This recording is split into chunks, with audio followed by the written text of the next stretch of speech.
हर खबर पर होगी आपकी पकड़। डाउनलोड कीजिए एबीपी लाइव ऐप। तो उत्तर प्रदेश सरकार यूपी बोर्ड के रिजल्ट्स घोषित कर रही है, लेकिन इस बीच एक बड़ी खबर आ रही है। कांग्रेस के वरिष्ठ नेता अहमद पटेल से पूछताछ के लिए प्रवर्तन निदेशालय की टीम उनके घर पहुंची है। याद दिला दें आपको, अहमद पटेल से 5,000 करोड़ के संदेशा घोटाले के सिलसिले में पूछताछ हो रही है। संदेशा बंधुओं के काफी करीबी अहमद पटेल बताए जाते थे। आरोप है कि ये ग्रुप बैंकों से हजारों करोड़ का लोन ले चुका है और इस लोन को दिलाने में उन्होंने अपने प्रभाव में अपनी भूमिका का इस्तेमाल किया। अपडेट लेंगे हमारे संवाददाता ओम प्रकाश तिवारी से। ओम प्रकाश, आज कितनी लंबी चल सकती है पूछताछ?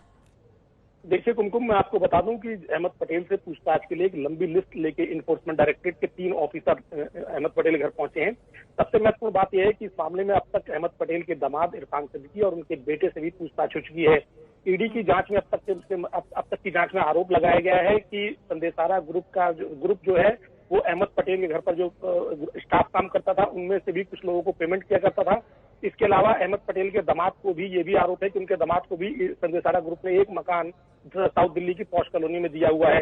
कुल मिलाकर संदेशारा ग्रुप से अहमद पटेल के क्या कनेक्शन है, इस बारे में पूछताछ की जाएगी और ये पूछताछ देर शाम तक चलने की उम्मीद है। तुमको ओम प्रकाश फिर से दोहराए, अहमद पटेल से, उनके दामाद से और परिवार के और कितने लोगों से पूछताछ हो सकती है, पूछताछ हो चुकी है इस मामले में?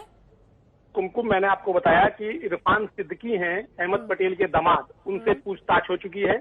उनके बेटे हैं फैजल पटेल, उनसे पूछताछ हो चुकी है। आरोप है कि इरफान सिद्दीकी को संदेशारा ग्रुप ने साउथ दिल्ली में के पॉश कॉलोनी में एक मकान दिया हुआ है जिसमें वो रहते हैं, और फैजल पटेल पर भी आरोप है कि उनको भी नोटों से भरे बैग पहुंचाए गए थे। इन दोनों से पूछताछ हो चुकी है और अब संदेशारा ग्रुप के डायरेक्टरों से क्या साठगांठ की अहमद पटेल की, इन आरोपों को लेकर आज अहमद पटेल से लंबी पूछताछ चलने की संभावना है। तुमको मतलब आप ये कह रहे हैं कि दामाद और बेटे से पूछताछ के बाद अहमद पटेल से पूछताछ एक अहम कड़ी ईडी जुटाने की कोशिश कर सकता है ओम प्रकाश, और अहमद पटेल से पूछताछ के बाद हम ये माने कि आगे कोई बड़ी कार्रवाई हो सकती है?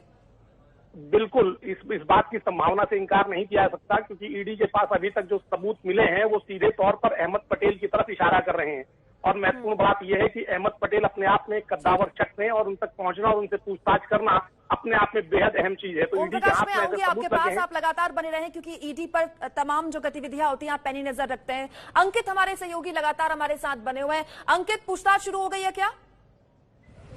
जी बिल्कुल, पूछताछ शुरू हो गई है। पिछले करीबन आधे घंटे 40 मिनट से जो ईडी की टीम है वो यहाँ पर मौजूद है, जहाँ पर मैं मौजूद हूँ। ये अहमद पटेल का घर है, ये है 23 मदर टेरेसा क्रिसेंट रोड पर।